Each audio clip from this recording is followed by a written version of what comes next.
Bienvenidos, señoras y señores, a Confidencia en el Camarote. Un día más, en pudiéramos decir, este nuevo año, después del verano, empezamos nuestro programa, y en este caso empezamos con nuestro querido amigo Emilio Carrillo Benito. Hay que decir inevitablemente algo sobre Emilio Carrillo, porque podría no hacer ninguna introducción y meternos en el programa, y lo que pasa es que nuestros programas ya trascienden más allá de las fronteras de España, y entonces puede haber personas que no entiendan muy bien qué es lo que estamos haciendo. Pues hay que decir que Emilio Carrillo es un hombre procedente de una sensibilidad muy especial dentro de la política y de la economía.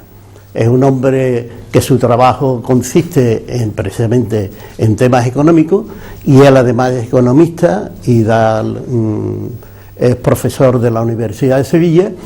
Y bueno, pues durante un proceso de tiempo Emilio ha entrado en un proceso de evolución, como hemos entrado todos, en el que él se destaca como un dirigente clarísimo en Sevilla, y entonces hoy asistimos a la presentación de su libro. Su nuevo libro se llama Dios, y ni Dios para arriba ni Dios para abajo, sino Dios, o sea, creo que ese nombre no lo ha puesto nadie a ningún libro, porque es una cosa tan inconcreta que es demasiado concreta, ¿no? Entonces hoy vamos a hablar de este libro que ha escrito Emilio, que yo creo que es la culminación de toda su búsqueda de muchísimos años, donde nosotros todos hemos sido testigos y le hemos seguido en todo lo que hemos podido, pero este libro es muy trascendental, va mucho más allá de lo que estamos acostumbrados a ver, porque plantea una cosa que siempre ha ido acompañado del hombre, aunque el hombre nunca haya entendido nada sobre eso, que es Dios. ¿Quién es Dios y qué es Dios en este momento? Y él habla de un Dios interior y un Dios exterior, y él hace un planteamiento que lo podemos comprobar todo y que lo comprobamos, que ese Dios exterior que nunca lo vas a alcanzar y nunca lo vas a ver porque está en el cielo y tú estás en la tierra, pero está fuera. Las cosas por donde nosotros buscamos la felicidad nunca nos llegará si tenemos una concepción de ese Dios exterior. Él nos plantea el Dios interior del Maestro Jesús, él nos plantea otra cosa absolutamente distinta, que está muy conectada con la felicidad. Pero de todo esto vamos a hablar dentro de un momento con él.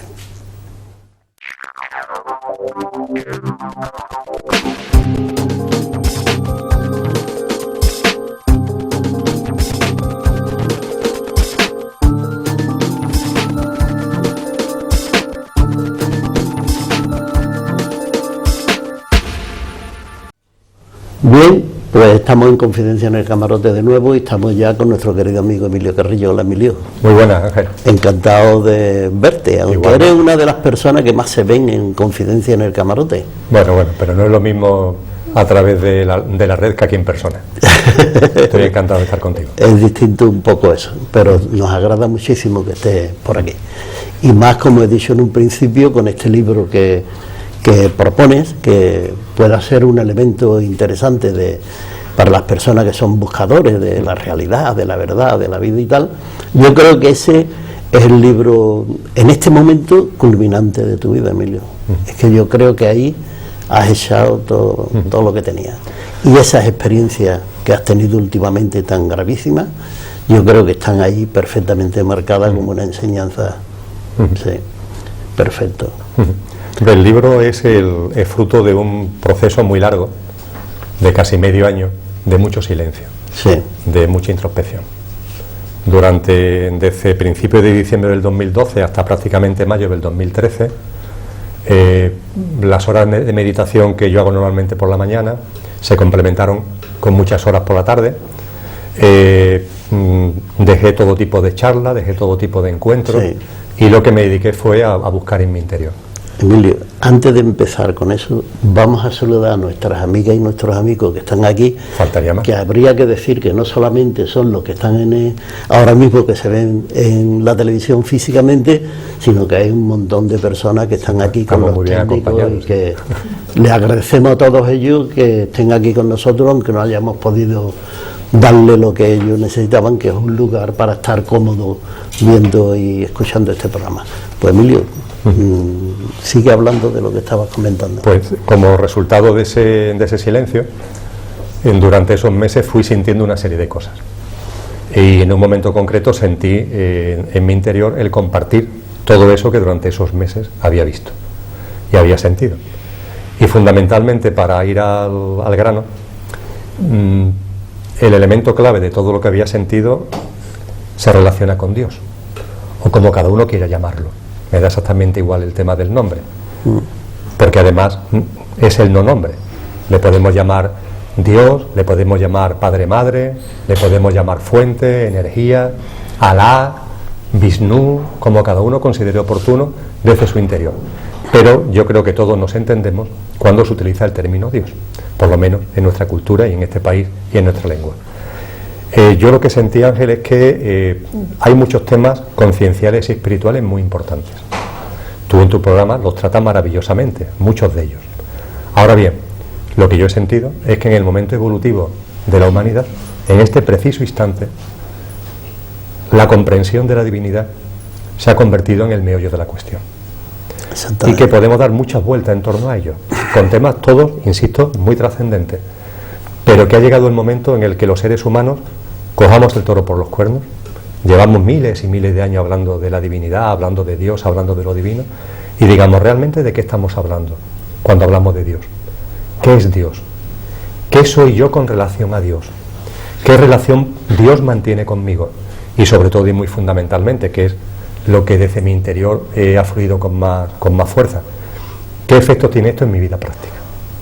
Porque en mi introspección, que en gran medida yo creo que es la de todos, en cuanto que después he tenido ocasión de comprobar que están surgiendo también otros libros, otras personas que desde distintas perspectivas, desde distintos ángulos, pero vinimos a decir lo mismo, porque esto no es un proceso evolutivo de alguien, sino que es el proceso evolutivo de la humanidad, que es una, y por tanto eso está aflorando y se está vertiendo a través de muchísima gente, que lo que hacemos es simplemente ser expresión de una evolución que es colectiva. Entonces lo que estamos sintiendo es que ha llegado el momento de colocar a Dios en su sitio. Y repito, eso tiene enormes efectos prácticos en nuestra vida cotidiana. Sí. Vamos, tú lo manifiestas muy bien en tu libro, cuando tú dices que incluso la percepción de la creencia en ese Dios externo te lleva incluso a enfermedades e infelicidades, felicidades e infelicidades. Es que la humanidad, yo creo que todos somos conscientes, y todo tiene su porqué y su para qué, ¿eh? Por tanto, no se trata ni de rasgarnos las vestiduras, ni de decir qué torpes somos, no, todo tiene su proceso evolutivo, y todo lo que acontece en ese proceso evolutivo tiene su porqué y su para qué en clave de ese desarrollo y de ese proceso conciencial. Por tanto, no se trata de ofuscarse ni de frustrarse. Pero la humanidad ha venido estando instalada, hoy ya empieza a salir de ello, hay una transición, pero ha estado instalada en una conciencia egocéntrica. Una conciencia egocéntrica que lleva a ver todo a través de los sentidos corpóreo-mentales, de los pensamientos, de las emociones, del ego y la personalidad a ello asociado, y que no es capaz de percibir otra serie de cosas que es lo que los seres humanos somos realmente. No es que no seamos reales físicamente, pero nuestro elemento físico, emocional y mental tiene fecha de caducidad. 20 años, 50 años, 100 años, 120 años. ¿Qué es eso en la inmensidad del universo, en la eternidad del universo? Pues bien, nosotros somos algo más, todos somos algo más. Ese algo más está directamente relacionado con la divinidad, pero nuestra conciencia egocéntrica hace que no nos hayamos percatado. O por lo menos como colectivo, siempre ha habido personas que se han percatado, pero como colectivo hemos estado aferrados a una conciencia egocéntrica. La conciencia egocéntrica ha llevado a la humanidad a dividirse, y esto es francamente curioso, entre creyentes y no creyentes. Normalmente cuando se habla sobre ese tipo de cosas, no sé, con la familia, con los amigos, tomando un té, lo que sea, la gente cuando se habla de pues yo no soy creyente, pues yo sí soy creyente. Bien, yo en el libro, al principio, tú lo has leído en la primera entrevista, que además comienza de una forma un tanto expresiva, porque me preguntan si soy creyente y digo que no, y me preguntan si Dios existe y digo que no. Después evidentemente todo se aclara. Es el primer tema que abordo. Cuando se analiza desde el corazón, se puede comprobar que entre el creyente y el no creyente no hay diferencia. No hay diferencia. Dirá, bueno, por favor, ¿cómo no va a haber diferencia? El creyente cree en la existencia de Dios, de ese algo, de ese alguien, y el no creyente no cree en la existencia de Dios. El creyente, como cree, practica un credo, una religión, una fe, y el no creyente, como no cree, no es adicto ni pertenece a ningún tipo de culto. Por tanto, está muy clara la diferencia entre creyente y no creyente. Esa diferencia es superficial. En cuanto que se baja un poquito, es fácil, creo, de percibir que ambos comparten lo fundamental, que es la visión de un Dios externo. El creyente cree en ese Dios externo, en ese algo o en ese alguien, y el no creyente no cree en la existencia de ese Dios externo. Pero lo fundamental es que ambos tienen la misma visión, comparten absolutamente la misma visión de un Dios externo. En el libro cuento la anécdota, que es muy divertida, del primer cosmonauta, el primer ser humano que salió al espacio, que fue un cosmonauta soviético de nombre Yuri Gagarin, en el año 1963, que cuando estaba allí fuera ya, en el espacio exterior, se le atribuye la frase de decir: no veo a Dios por ningún sitio. Sí, no, fue famosa aquello. Fue muy famosa, se habló mucho. La verdad es que parece que se lo atribuyó Khrushchev, pero no era tan verdad. Pero en fin, no vamos a entrar en eso ahora. Pero es una anécdota que explicita muy bien la percepción de ese Dios exterior. Pues bien, creyentes y no creyentes merecen, faltaría más, todo mi respeto. Pero, mereciendo todo mi respeto y comprendiendo que están cada uno en su proceso evolutivo y todos son perfectos, no hay ni mejores ni peores, ni yo me considero superior a nadie ni inferior, comprendiendo eso total y absolutamente, lo que me indica mi corazón es que están viviendo una falacia, que están sintiendo y viviendo algo que no es real. ¿Por qué? Pues porque no es real la desunión, la separación entre Dios y nosotros. Porque Dios es tú, porque Dios soy yo, porque Dios es cada una de las personas que están aquí, porque Dios es todo y porque Dios es todo. Y por tanto no hay desunión posible entre la divinidad y nosotros, entre Dios y nosotros. Emilio, yo me he puesto, porque leyendo el libro te da vuelta la cabeza, y digo yo, ¿tendrá algo que ver? Porque en la Biblia, en el Génesis, hay una simbología muy importante, pero muy importante, que apenas si le echamos cuenta a eso, ¿no? Que es el tema del árbol del bien y del mal y el árbol de la vida. Y cuando Dios, que dice que era Dios, y hizo al hombre a imagen y semejanza de ellos, pero Dios le dijo: habéis comido del árbol, o sea, habéis querido saber qué es el bien y el mal, pues ahí tenéis el bien y el mal. Pero dice después, más adelante, pero cuando hayáis comprendido todo eso, volveréis, como diciendo, cuando en ese camino, como si el hijo pródigo, ¿no? Vengo a la casa del Padre y me encuentro al final que el árbol ese del bien y del mal me lleva a una cosa que no tiene sentido. Tengo que volver a tocar y percibir el árbol de la vida. Claro. Donde no existe la muerte, que lo dice el Génesis perfectamente, ¿no? Es una cosa que no sé de parte de ahí, porque yo he escuchado hablar toda mi vida del pecado original, pero nunca he sabido qué es el pecado original, a no ser que podamos entender que el pecado original puede ser esa imperfección procedente del árbol del bien y del mal. Sí, yo creo, Ángel, que hablando en la Diana, cuando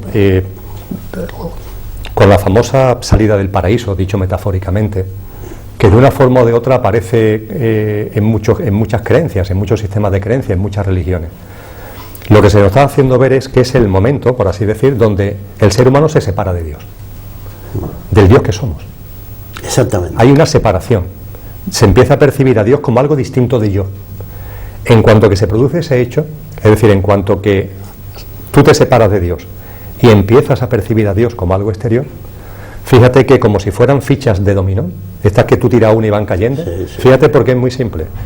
Yo intelectualmente, porque busco conocimiento, porque busco vivir experiencias, porque busco realizarme desde una conciencia individual, lo cual es perfecto evolutivamente, ¿no? Cuando eso es lo que yo pretendo, en ese momento me separo de Dios y empiezo a contemplar a Dios como algo exterior.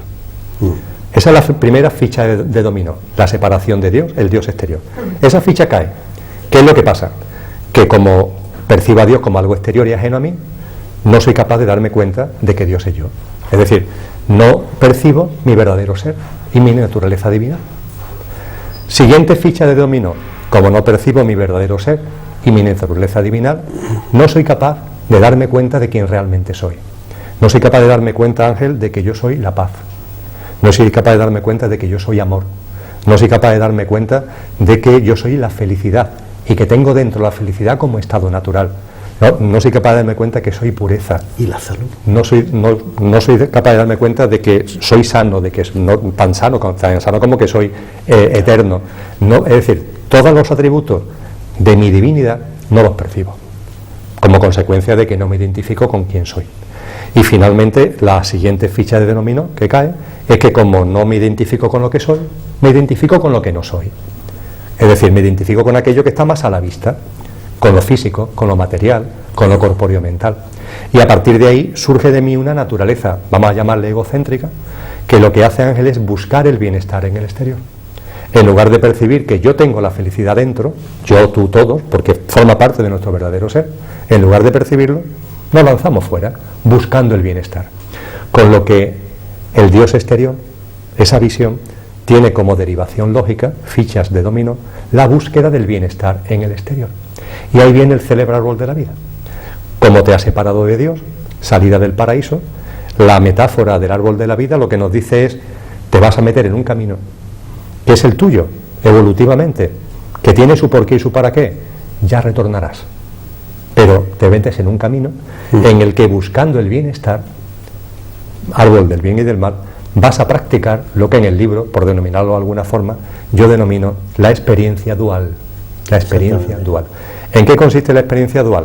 Que todo lo que llega a mi vida, todo, a la vida de cualquiera de nosotros, todo lo clasifico, lo etiqueto desde mi perspectiva de búsqueda del bienestar, desde la perspectiva de mi satisfacción. Aquello que llega y es agradable para lo que yo busco, para mi satisfacción, para mi bienestar, lo califico de bueno, lo califico de positivo. Aquello que llega a mi vida y sin embargo no contribuye a mi bienestar, a mi satisfacción, lo califico de negativo, lo califico de malo. Con eso realmente, Ángel, ¿qué hacemos los seres humanos? No nos damos cuenta, estamos empezando a adquirir conciencias a eso, pero con eso nos vemos en una vida atrapados en miedos, porque estamos siempre temiendo que nos lleguen experiencias que por otra parte en el día a día, en el transcurrir de los días, de la semana y de los años son inevitables, de esas que llamamos malas, de esas que llamamos negativas. Entonces vivimos con miedo, pero es que además para colmo vivimos enfrentados a la vida, vivimos con temor a la vida, no aceptamos la vida tal como es. Y uno de los temas en los que el libro se detiene más es en qué significa realmente una experiencia. El poner en evidencia que cuando a mi vida, a la tuya, llega una experiencia, realmente la experiencia no tiene color. No es ni blanca ni negra, no es ni positiva ni negativa, es una experiencia de vida. Sí, claro. Y todas, Ángel, todas, sin excepción, tienen su porqué y su para qué en clave de mi desarrollo conciencial y evolutivo. Todas, sin excepción. Incluso, tú antes lo apuntabas muy bien, incluso la enfermedad. Si el ser humano llegara a comprender que cuando un hecho como la enfermedad llega a tu vida, tienes que abrazarlo, tienes que darle las gracias a todo lo que llega, incluso una enfermedad, y comprender lo que hay detrás de la enfermedad, que no es lo que hay en superficie, es lo que está por dentro.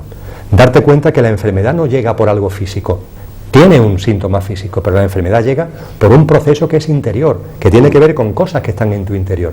Y la enfermedad llega no para amargarte la vida, la enfermedad llega todo lo contrario, llega para limpiarte, llega para sanarte. La enfermedad es sanadora. Cosas como estas en las que el libro se detiene empiezan a percibirse cuando somos capaces desde el corazón, esto no es un tema mental, no es intelectual, somos capaces desde el corazón de empezar a entender que todo lo que a mi vida llega, todo tiene su porqué y su para qué en clave de mi desarrollo conciencial, de mi desarrollo espiritual. A partir de ahí se empieza a percibir que ese camino de la experiencia dual, de esto me gusta, esto no me gusta, es simplemente una locura que no conduce a ninguna parte. Y empezamos a percibir lo que metafóricamente podemos llamar el retorno al hogar. Es decir, el darle la vuelta a la tortilla y empezar a sentir, empezar a ver que no hay separación entre Dios y yo. Y que todo lo que mi corazón anhela, ya lo tengo. Todo lo que mi corazón anhela, ya lo tengo. Bueno, el libro está expresado de una manera extraordinaria, pero ahora vamos a detener un momento en el programa y volvemos enseguida. Estamos aquí ya mismo. Bien, pues estamos en Confidencia en el Camarote y recordarle que estamos con nuestro querido amigo Emilio Carrillo. Hola, Emilio. Muy buenas, de nuevo. Vaya primera andanada, Bueno, creo que ha fluido todo con mucha naturalidad. Muy bien. Pero es que el programa tiene poco tiempo. El programa no tiene todo el tiempo que nosotros quisiéramos. Sí, seguro que es perfecto. Pero deberíamos de profundizar un poquito más, entrar en cuál es la espiritualidad real. Por ejemplo, la espiritualidad que plantaba Jesús. De eso debemos de hablar. El tiempo prácticamente que nos queda, vamos, lo que tú estimes conveniente. Perfecto. Pero es que es muy interesante ese tema, porque la gente hay que darle una alternativa de las creencias que tenemos y de las cosas que tenemos, que no son negativas en absoluto, que también hay que decirlo, pero que hay que decir, esto es lo que se entiende que es la nueva espiritualidad. Mira, tú acabas de citar a Cristo Jesús. Pablo de Tarso dijo aquello de vivo yo pero no soy yo, es Cristo quien vive en mí, para poner en evidencia que Cristo no es algo que esté por ahí dando saltos, que está también dentro, que está aquí viviendo en nosotros. Y Jesús de Nazaret, Cristo Jesús, dijo ni más ni menos que lo siguiente: yo y el Padre somos uno. Si unimos ambas reflexiones, vivo yo pero no soy yo, es Cristo quien vive en mí, y Cristo dice yo y el Padre somos uno, significa que yo y el Padre somos uno. Yo y tú y todos somos uno. Estamos unificados, no estamos separados. Esto nos lo han hecho llegar los místicos y místicas de todas las culturas espirituales y de todas las épocas. Da igual que analicemos la cultura espiritual cristiana, la hindú, la budista, la musulmana, todos nos han dicho lo mismo. De una forma espectacularmente bella, quizás la más bella, San Juan de la Cruz, Juan de Yepes, la amada en amado transformada. Escribió San Juan de la Cruz a su amiga Ana de Peñalosa y Mercado en 1584.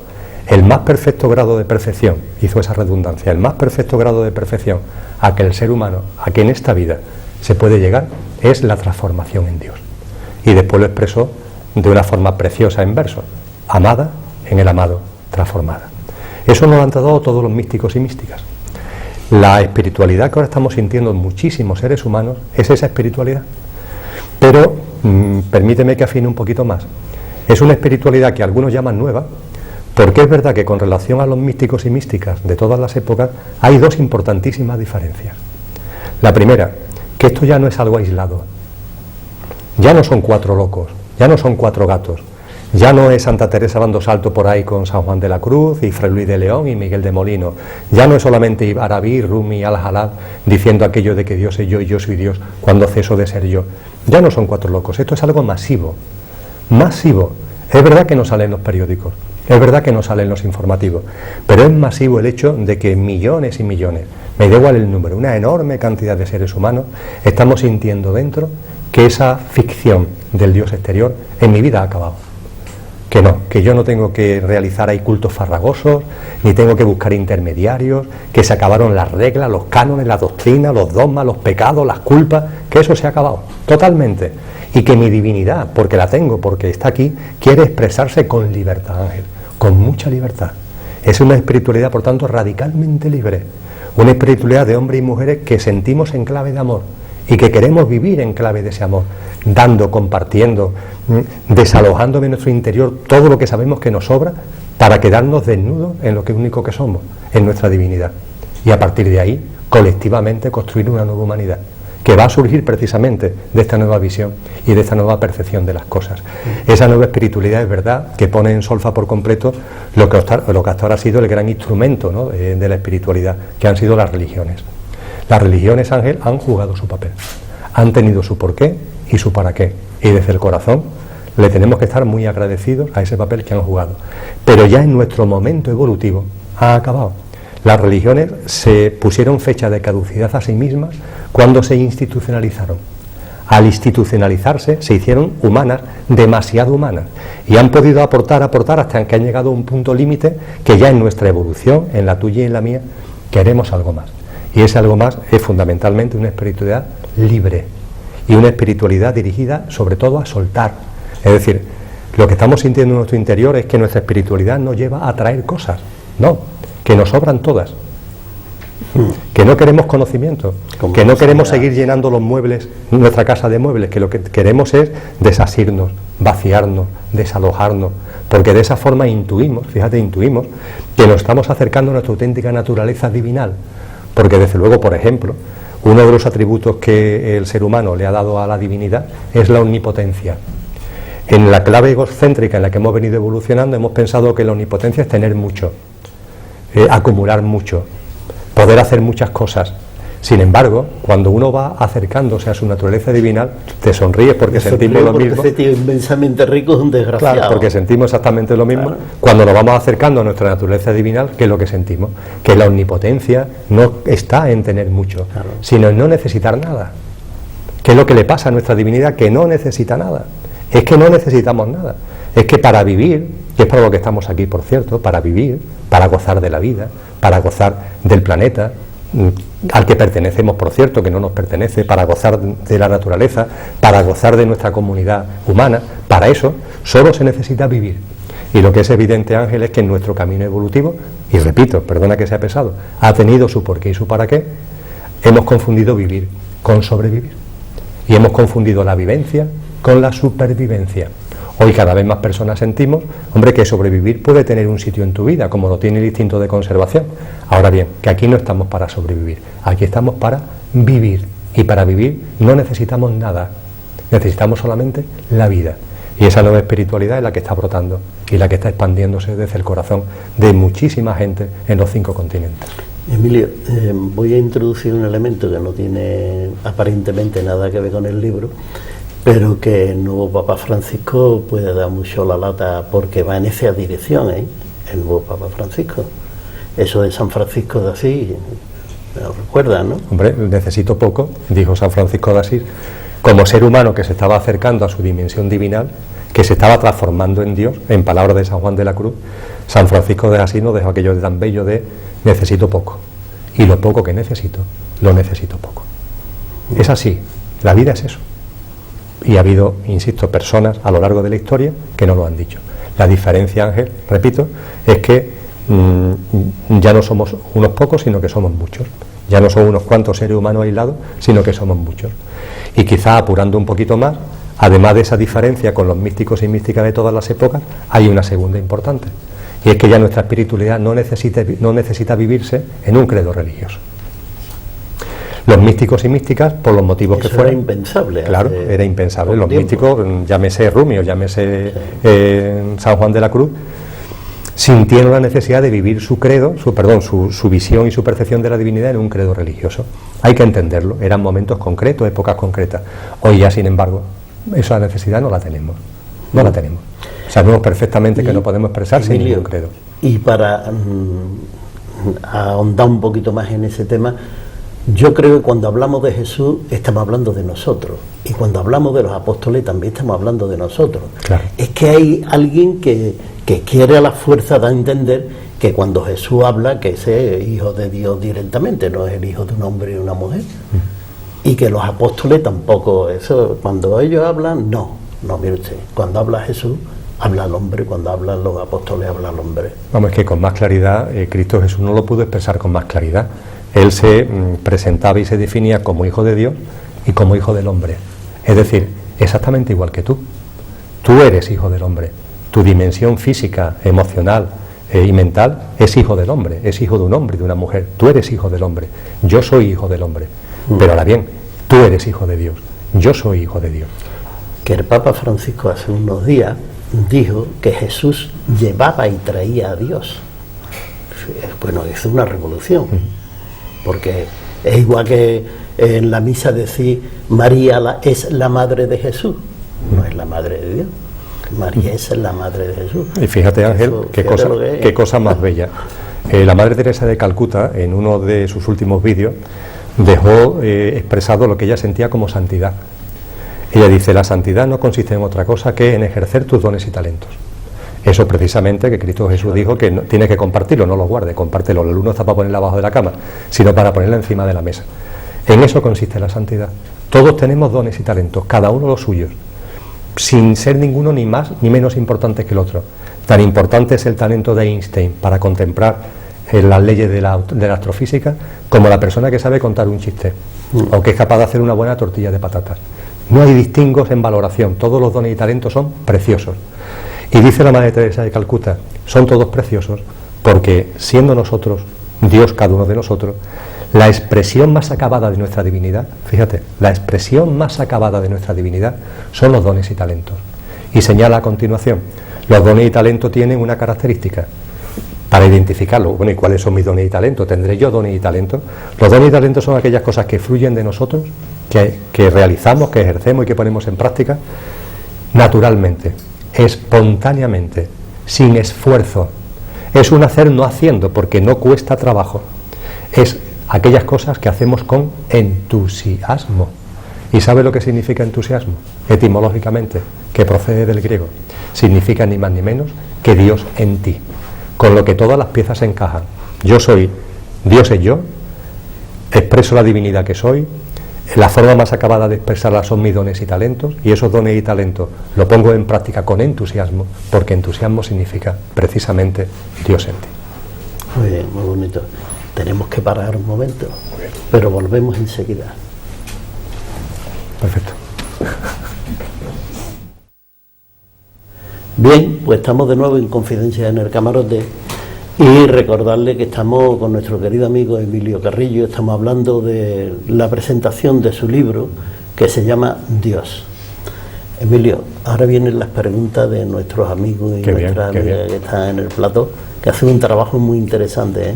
Espléndido. Muy interesante. Bueno, puede ser Bando el que tiene la palabra. Emilio, hola, buenas tardes. Muy buenas. Mira, yo quería hacerte una pregunta doble. Una de ellas es relativa al libro. En todos los libros hay siempre una pestaña trasera que hace un resumen general de lo que es el libro. ¿Eso podrías tú resumirlo brevemente en esa pestaña? Yo sé que es complicado, pero bueno. Y después hay otra, ¿no? Que has esbozado también un poquito, y es que ¿tú crees que las enfermedades, todas las enfermedades que tenemos, en la gran mayoría de los casos, son producidas por estados emocionales de nosotros o del cuerpo inconscientemente? Bien. Con relación a la hipnosis del libro, el libro, quizás sea importante aprovechar tu pregunta para que todas las personas que sigan el programa lo conozcan. No es un libro de ensayo, sino que se ha hecho en forma de entrevista. Concretamente son 6 entrevistas concadenadas que dan lugar a 6 capítulos que me realiza una persona que vive en América Latina, vive cerca del lago Titicaca, que se llama Nahual, que es chamán de una etnia que está allí ubicada. Y por tanto, el libro es un diálogo donde él me va haciendo preguntas para que yo vaya vertiendo lo que he sentido durante esos meses de silencio. Eso da lugar a 6 capítulos, a 6 entrevistas, repito, concadenadas. Las 2 primeras se centran en gran medida en lo que aquí hemos abordado durante el día de hoy. Dejar a un lado, abandonar la idea del Dios exterior, darnos cuenta de que la divinidad está en nosotros. Se utiliza la parábola del hijo pródigo para entender precisamente la identificación con el Padre, lo que es el retorno al hogar. Se analiza la naturaleza de nuestra divinidad, lo que pueden ser los atributos metafísicos de la divinidad, que son los nuestros, y los 2 primeros capítulos van discurriendo por ahí. El tercero, a partir de lo anterior, se centra en el sufrimiento, el porqué del sufrimiento humano, su causa y su origen, que se ve que está muy relacionado con la percepción del Dios exterior y con la búsqueda exterior del bienestar. El cuarto, sobre la innecesidad de hacer, que va dirigido a que como seres divinos que somos, nos liberemos del tener que, del deber de tantas cargas, de tantos miedos, de tantas culpas, y vayamos comprendiendo la innecesidad de que hagamos nada, salvo precisamente ejercer nuestra divinidad a través de la puesta en práctica de nuestros dones, que lo hemos abordado en el programa. Y el 5º capítulo trata de la evolución frente a la percepción de cambio, la percepción de evolución, y el 6º de lo que se denomina, o en el texto se denomina, física de la vida, que es comprobar que no hay diferencia entre espiritualidad y ciencia, y poner en blanco sobre negro para comprobar que la ciencia y la espiritualidad son como la letra y la música de una misma canción. Y eso se ve en el texto porque se utilizan las innovaciones científicas de vanguardia, desde la teoría cuántica a la actualidad, la teoría de cuerdas, la teoría del principio holográfico, la percepción del vacío que se ha alcanzado en los centros de partículas que están en funcionamiento, y se va comprobando como todo lo que la espiritualidad está diciendo y la ciencia está mostrando se adecuan absolutamente. En cuanto a la segunda parte de tu pregunta, en cuanto a la enfermedad, la contestación es rotunda.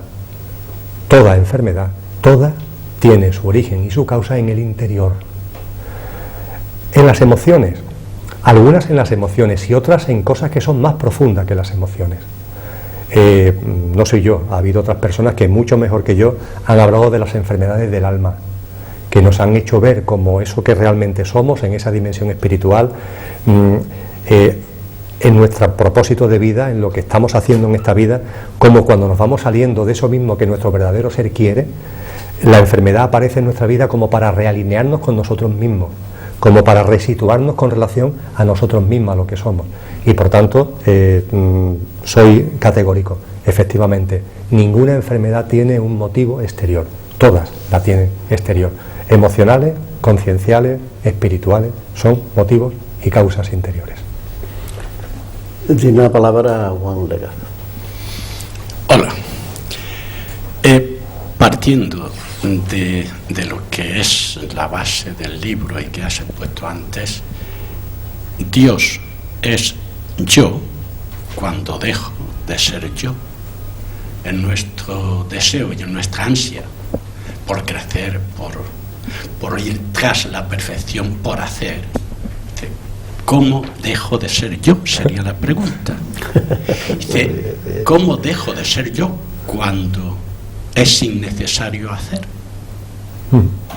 Perfecto. La expresión que utilizo iterativamente en el libro se debe a un místico, bueno, está en todos los místicos y místicas, pero fundamentalmente porque me ha parecido especialmente bella. Se utiliza una que es de un místico sufí del siglo IX, que es de nombre Halal. Él, ¿qué es lo que dice? Él dice, Dios es yo, impepinable, y yo soy Dios precisamente cuando ceso de ser yo. Ese cesar de ser yo, dicho en lenguaje metafórico, es el retorno al hogar. Y la gran pregunta, bueno, ese yo del que tengo que cesar de ser, Dios soy yo, y yo soy Dios. Cuando ceso de ser yo, ese yo, ¿qué es? Ese yo es, Juan, el aferramiento, la identificación, el atarnos exclusivamente a un yo material, a un yo emocional, a un yo mental. Ese yo, que podríamos poner entre comillas, Dios soy yo y yo soy Dios cuando ceso de ser yo, este yo entrecomillado es el yo que solo ve por los sentidos corpóreos mentales, que no es capaz de percibir otras cosas que están más allá del horizonte. Ese yo, entre comillas, mira hacia el horizonte, pero solamente es capaz de percibir lo que hay entre el horizonte y yo. No es capaz de entender que después del horizonte hay muchas más cosas, que está todo el planeta, que está todo el sistema solar, que está todo el cosmos, que está toda la creación, y a partir de ahí discernir lo que eso significa en mi vida. Y lo más hermoso es que cuando esto se empieza a entender, el cesar de ser yo, entre comillas, ese retorno al hogar, no es una cosa intelectual, no es una cosa teórica, ni siquiera es algo que cueste esfuerzo, por eso la innecesaria de hacer, ni siquiera es algo que cueste esfuerzo cuando se ha entendido, porque en el cesar de ser yo, lo que vamos es empezando a vivir el día a día conforme a nuestra naturaleza divinal. Ejemplo, la divinidad es simplicidad, es transparencia, es pureza. Por eso, cuando empezamos a cesar de ser yo, que en eso estás tú, en eso estoy yo, lo que empezamos a sentir interiormente y a poner en práctica es la necesidad de una vida sencilla. Y dirá, bueno, sí, pero una vida sencilla es un estilo de vida. Bueno, es un estilo de vida, pero si escarbamos dentro, las personas tantas que hoy están sintiendo, que estamos sintiendo la necesidad de una vida sencilla, lo que estamos haciendo es conectar con nuestra divinidad. Y como nos percatamos que nuestra divinidad es simplicidad, es pureza, queremos ponerlo en práctica en nuestra vida a través de la sencillez. Nos damos cuenta igualmente en ese camino de cesar de ser yo, de identificación con lo que realmente somos, con nuestro ser divinal y verdadero, nos damos cuenta, por ejemplo, de que somos paz, de que somos quietud. Y como nos damos cuenta de eso, muchísimos seres humanos en nuestro día a día, además de vivir, además de compartir, buscamos espacios de silencio. Esos espacios de silencio son el reflejo de ese cesar de ese yo, de ese retorno al hogar. Y así podríamos poner muchos otros ejemplos. Muchas personas ya hemos entendido que no existen los errores, que no existen las culpas, que los miedos son ficciones mentales. Y eso surge de nuestro interior con claridad cuando conectamos con nuestra divinidad. La divinidad es libertad. La divinidad va a tener miedo.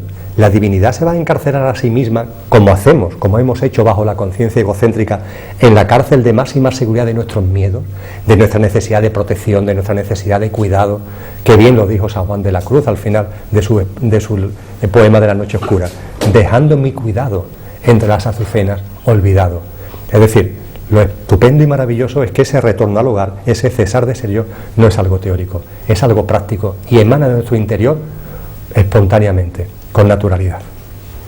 Tenemos muy poco tiempo, Jesús. Sí, pues yo tenía muchas preguntas, pero lo voy a resumir porque son tantas dudas. Emilio, tú ya has hablado aquí, pero a mí me gustaría que hicieras hincapié relacionado con el libro. Tú hablaste de la segunda venida de Jesús. ¿Estamos preparados ya para que Jesús vuelva? Eso es un tema de otro programa. Bueno, pero puedes contestarlo. Hago referencia a él. Nos faltan 2 minutos de programa. Perfecto. A mí la palabra preparado, Jesús, no me gusta ese término, porque da la sensación de que tenemos que ir al colegio, que hacer deberes. No. La única, entre comillas, preparación que necesitamos para que se produzca esa segunda venida es ser consciente que la venida, la palabra concreta que utiliza la religión católica, es parusía, y la parusía significa presencia.